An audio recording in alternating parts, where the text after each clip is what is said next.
ગોંડલના ભારતીય જનતા પાર્ટીના પૂર્વ ધારાસભ્ય જયરાજસિંહ જાડેજાના પુત્ર ગણેશ જાડેજા દ્વારા થોડા દિવસ અગાઉ જૂનાગઢના દલિત સમાજના આગેવાન રાજુ સોલંકીના પુત્ર સંજય સોલંકી ઉપર જે અપહરણ કરીને મારવાનો મામલો સામે આવ્યો હતો। આ મામલે સંજય સોલંકીએ જૂનાગઢ એ ડિવિઝન પોલીસ સ્ટેશન ખાતે પોલીસ ફરિયાદ પણ આપી હતી, પરંતુ હજી સુધી જૂનાગઢ પોલીસ છે તે ગણેશ ગોંડલ સુધી પહોંચી શકી નથી। આના કારણે દલિત સમાજમાં રોષ પણ જોવા મળી રહ્યો છે।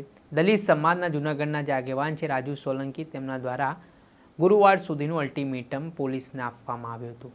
ત્યારબાદ તેમણે આત્મવિલોપનની ચીમકી પણ ઉચ્ચારી હતી। આને લઈને દલિત સમાજના જે વ્યક્તિ છે તે શું કહી રહ્યા છે તે વિશે વાત કરીશું આ વિડીયોમાં। વૈષ્ણવજન તો તેને કહીએ જે પીડ પરાઈ જાનાને રે। નમસ્કાર દર્શક મિત્રો, નવજે ન્યૂઝમાં આપનું સ્વાગત છે। હું છું ફૈઝાન। થોડા દિવસ અગાઉ જૂનાગઢના સંજય સોલંકી નામના વ્યક્તિને ભારતીય જનતા પાર્ટીના ગોંડલના પૂર્વ ધારાસભ્ય જયરાજસિંહ જાડેજાના પુત્ર ગણેશ જાડેજા દ્વારા તેનું અપહરણ કરીને ત્યારબાદ ઢોરમાર મારવામાં આવ્યો હતો અને જાતિ વિષયક શબ્દો પણ બોલવામાં આવ્યા હતા। આ ઘટનાને લઈને સંજય સોલંકી દ્વારા જૂનાગઢ એ ડિવિઝન પોલીસ સ્ટેશન ખાતે ફરિયાદ પણ આપવામાં આવી હતી અને જે સમગ્ર વિવાદ એ પ્રકારનો હતો। સંજય સોલંકી રાત્રે દાતા રોડ પરથી જઈ રહ્યા હતા ત્યારે જયરાજસિંહ જાડેજાના પુત્ર ગણેશ જાડેજા પોતાના સાગરીતો સાથે કારમાં આવ્યા હતા અને કોઈ બાબતને લઈને ઉગ્ર બોલાચાલી થઈ હતી અને ઉગ્ર બોલાચાલી થતાની સાથે ગણેશ જાડેજાએ બાબતનો ખાર રાખીને સંજય સોલંકીનું અપહરણ કરીને ઢોરમાર માર્યો હતો। આ મામલાને લઈને દલિત સમાજમાં ભારે રોષ જોવા મળી રહ્યો છે અને અત્યાર સુધી જે ફરિયાદ જૂનાગઢ એ ડિવિઝન ખાતે સંજય સોલંકીએ નોંધાવી છે તે મુજબ અત્યારે જૂનાગઢ પોલીસે માત્ર 3 આરોપીઓની ધરપકડ કરી છે, પરંતુ આ કેસનો જે મુખ્ય આરોપી છે ગણેશ જાડેજા, તેના સુધી પોલીસ પહોંચી શકી નથી। આને લઈને દલિત સમાજમાં ભારે રોષ જોવા મળી રહ્યો છે। સંજય સોલંકીના પિતા રાજુ સોલંકીએ પણ પોલીસને ગુરુવાર સુધીનું અલ્ટિમેટમ આપ્યું છે। જો ગુરુવાર સુધીમાં ગણેશ ગોંડલની ધરપકડ કરવામાં નહીં આવે તો આત્મવિલોપનની પણ ચીમકી ઉચ્ચારવામાં આવી છે। આને લઈને જે દલિત સમાજના વ્યક્તિ છે પહેલાં તેઓ શું કહી રહ્યા છે તે સાંભળી લો। જય ભીમ તમામ સાથી મિત્રોને। હાલમાં જૂનાગઢ શહેરની અંદર આપણા અનુજાતિ સમાજના પ્રમુખ રાજુભાઈ સોલંકીના પુત્રનું જે અપહરણ કરવામાં આવેલ હતું તેને આજે 4 દિવસ વીતી ગયા છે, તેમ છતાં હજી મુખ્ય આરોપી ગણેશ ગોંડલની ધરપકડ કરવામાં આવેલ નથી। આ ધરપકડ કરવામાં નથી આવેલ તે બાબતે ગુરુવારના રોજ તારીખ 6/6/2024 અને ગુરુવાર જૂનાગઢ શહેરમાં ડૉક્ટર બાબા સાહેબ આંબેડકરની પ્રતિમા પાસે કાળવા ચોક આપણા જિલ્લાના પ્રમુખ શ્રી રાજુભાઈ સોલંકી એક આહ્વાન કરેલ હતું। અલ્ટિમેટ આપવામાં આવ્યું હતું સરકારને।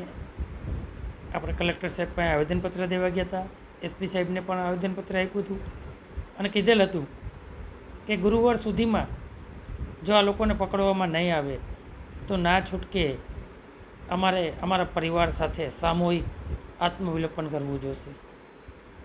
આવા બનાવો અનુજાતિ સમાજમાં ના બને।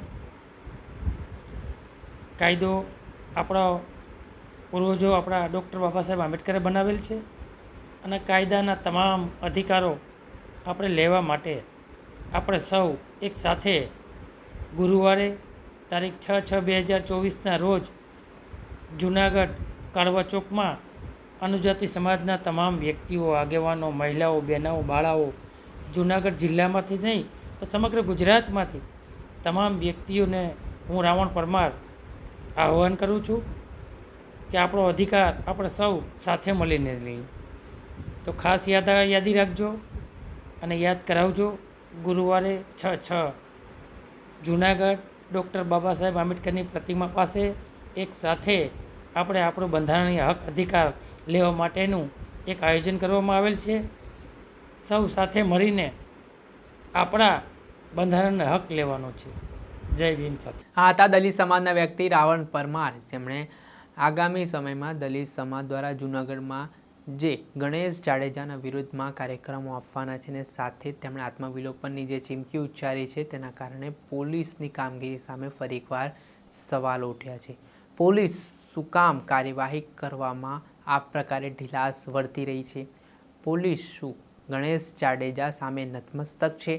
જો કાયદો સૌના માટે સમાન છે તો અત્યાર સુધી આરોપીની ધરપકડ કરવામાં પોલીસ કેમ પાછી પાની કરી રહી છે તેને લઈને પણ દલિત સમાજ અનેક પ્રકારના સવાલો પોલીસ પ્રશાસનથી પૂછી રહ્યું છે. અને હવે આગામી સમય એટલે કે ગુરુવાર સુધીમાં જોવું રહ્યું કે ગણેશ જાડેજાની પોલીસ ધરપકડ કરે છે કે પછી દલિત સમાજ દ્વારા ઉગ્ર આંદોલન કરવામાં આવે છે. કેમ કે કોંગ્રેસના વડગામના જે ધારાસભ્ય છે જિગ્નેશ મેવાણી તેઓ પણ પોલીસ અને રાજ્ય સરકારને અલ્ટિમેટમ આપી ચૂક્યા છે કે જો ગણેશ ગોંડલની ધરપકડ કરવામાં નહીં આવે તો જૂનાગઢમાં ચક્કાજામ કરીને તેઓ વિરોધ કરશે અને જૂનાગઢ બંધ પણ કરશે. હવે જોવાનું રહ્યું કે કેટલા સમયમાં ગણેશ જાડેજાની ધરપકડ થાય છે કે પછી પોલીસ દ્વારા તપાસના નામે માત્ર આશ્વાસન જ પીડિત પરિવારને આપવામાં આવશે તે તો આગામી સમયમાં ખબર પડશે. દર્શક મિત્રો, અત્યાર સુધીમાં બસ આટલું. આવા અવનવા વિડીયો સાથે આપને માહિતગાર કરતા રહીશું. એટલે નવજે ન્યૂઝની ચેનલને આપ લાઇક કરો, સબસ્ક્રાઇબ કરો અને શેર કરવાનું ભૂલતા નહીં. નમસ્કાર. વૈષ્ણવજન તો તેને કહીએ જે